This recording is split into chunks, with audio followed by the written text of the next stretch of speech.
What's up, everybody? This is Soundbites here. So today I have a crazy life story to tell you guys. So you're going to want to watch the video all the way to the end. Drop a like, comment, subscribe. All support helps. Without further ado, title says it all. Let's jump straight into the video. So this takes place back in, I'd say 2017. So I was about 17 years old at this time. And I just got out of a juvenile facility, right? I was there for about 8-9 months. And like most people, when you get out of a juvenile facility, jail, prison, etc., a hole, normally you want to be better than when you got yourself in there, right? So that's the mindset I had, and that's the plan I had, and that is exactly what I didn't do when I got out. Exactly what I did not do. For the first 3 or 4 months, I completely relapsed back into my old lifestyle, back into my old ways. I hopped right back in the fast lane, got straight to work, hit up all my old connections, and I was just back at it again. And pretty much this was to my own demise.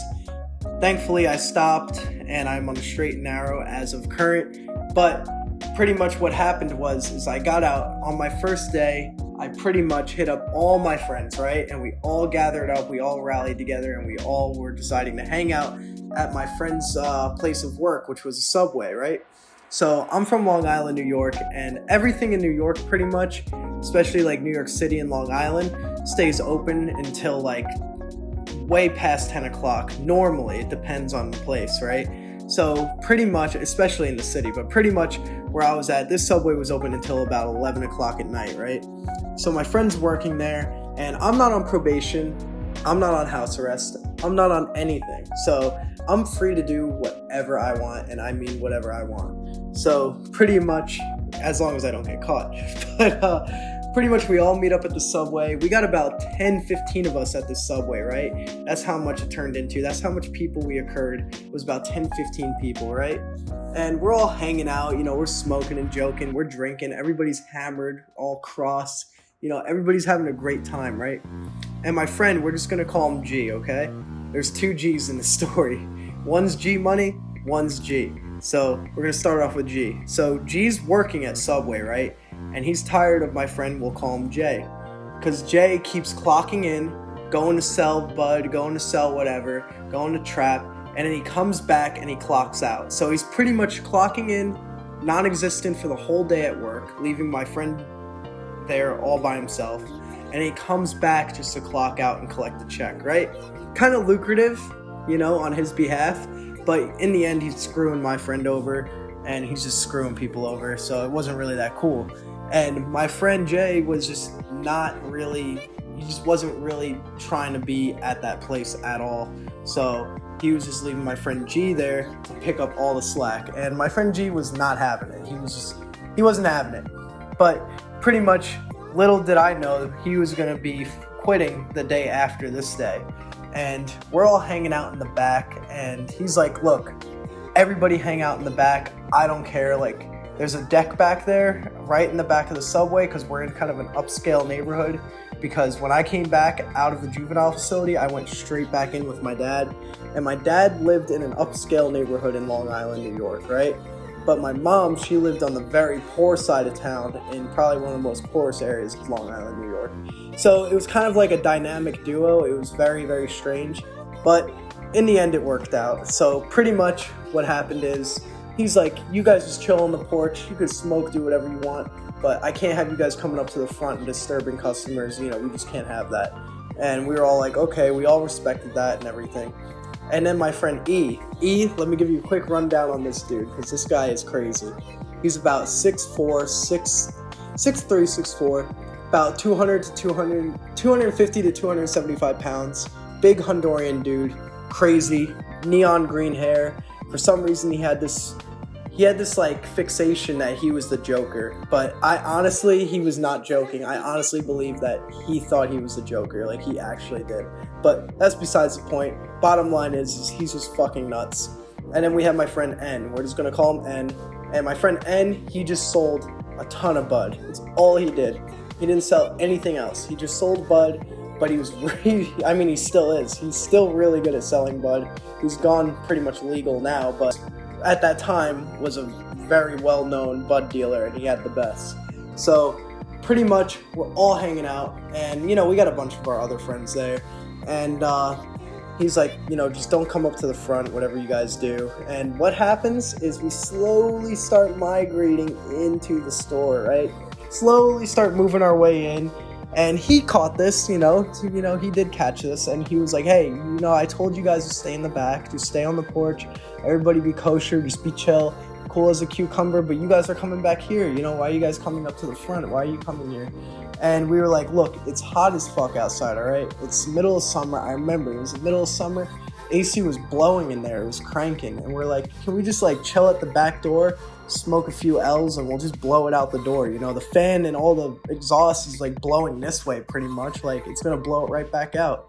And he was like, all right, you guys chill right there, as long as y'all be letting me hit that shit periodically, and we're like, all right, we got you. So we're hanging out at the back door, and slowly my friend starts getting fucking high as shit, because we've been smoking for 2 hours straight. It's 8 o'clock at night, about 9 o'clock, and we're just blowing it down, and my friend G is getting high as fuck behind the counter, and when he gets high as fuck, he starts to not give a fuck. And plus he was taking shots with us. Every time there was no customers, he would come take some shots, go back. So he pretty much was like, man, y'all already smoking up in the spot, y'all already blew it all up, it's hot as fuck in here now. Hot being you're drawing attention, so it doesn't even matter at this point. He's like, the deed is done, y'all already blew it up, so you just chill in here, it don't matter. So we're all fucking, all right, it's lit now, because now we're all fucking in the subway, and we're able to do whatever the fuck we want in here, because he does not give a fuck. But if I would have thought about it this day, my friend, this is his job, he's pretty much the manager right now. The manager is away on whatever she was on. I think she was on vacation or something, and she was supposed to return the following day. He's been the temporary manager, and now he pretty much just let the whole store go to shit while he was supposed to be taking up her position.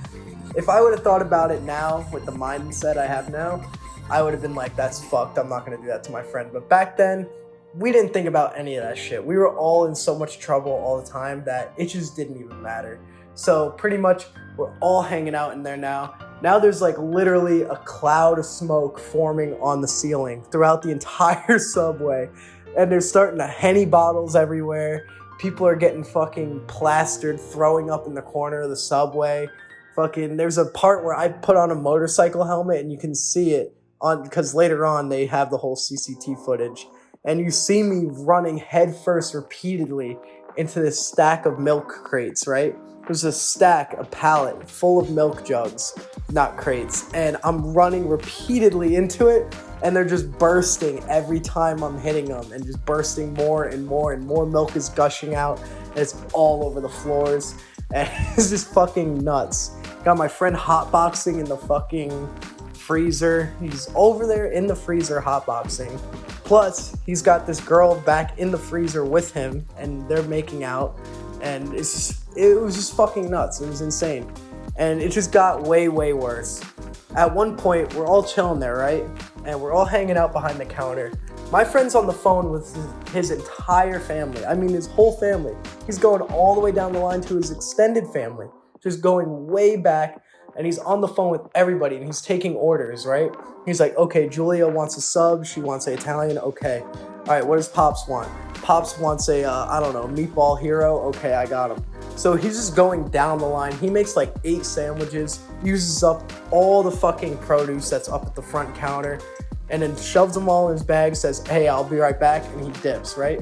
And now my friend's like, dude, we got to do something because there's customers lining up outside the store.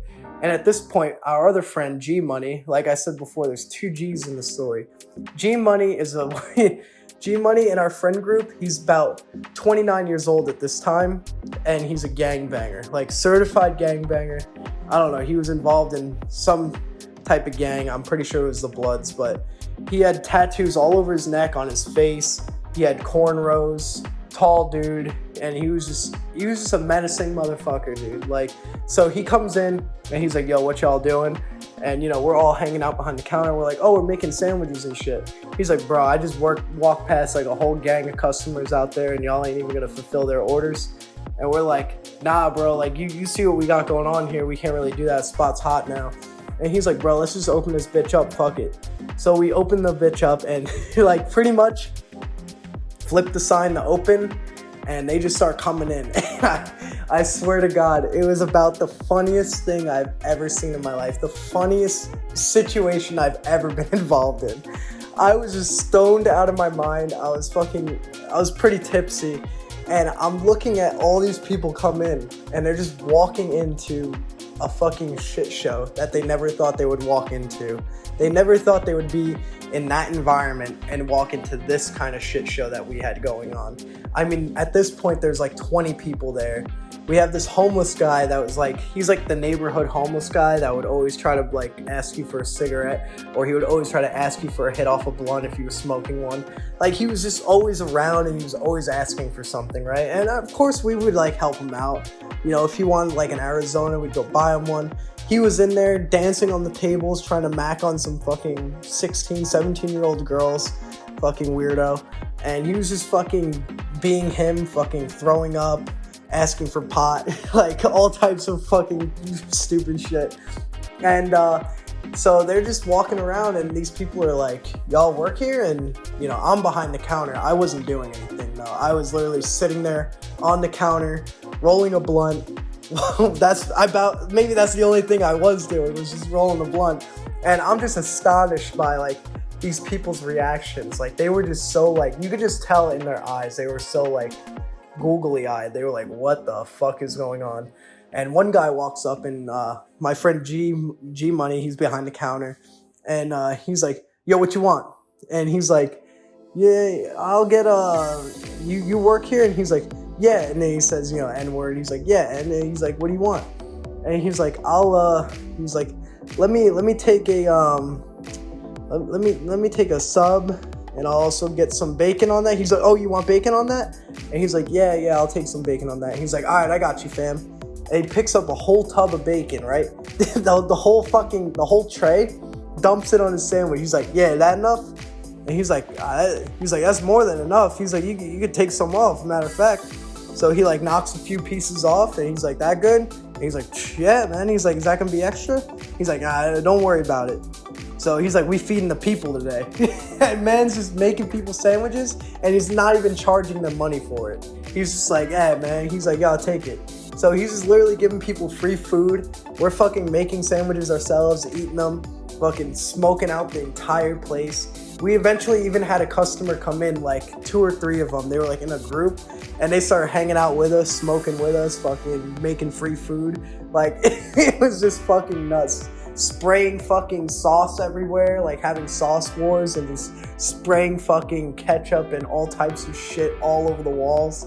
And then the aftermath was, we all decided it's officially closing time. It's about 11 o'clock at this point, maybe even 12, you know, maybe an hour past closing. We're like, all right, let's wrap it up before the police get called, and let's just fucking dip. So we all decided to leave and dip out the store. And the next day, my friend gets called in to work, right? My friend G and J, they both get called in. Both of them were fired, first off. She knew that Jay was doing the whole clocking in, not showing up to work, and then clocking out.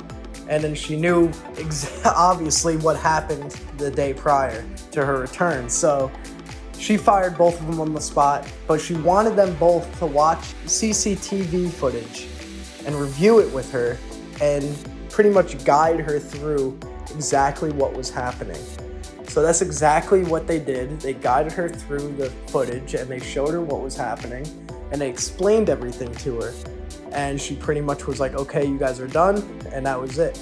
But interesting thing is, none of them got in trouble. Reason why is because my friend G told me that he thinks that she was stealing money from the store because, as you may know, Subway is a franchise. So a store owner has to report a certain amount back to corporate, right? Apparently what she was doing was she was taking some of the money, not reporting it, and just keeping it in her pocket, which is highly illegal.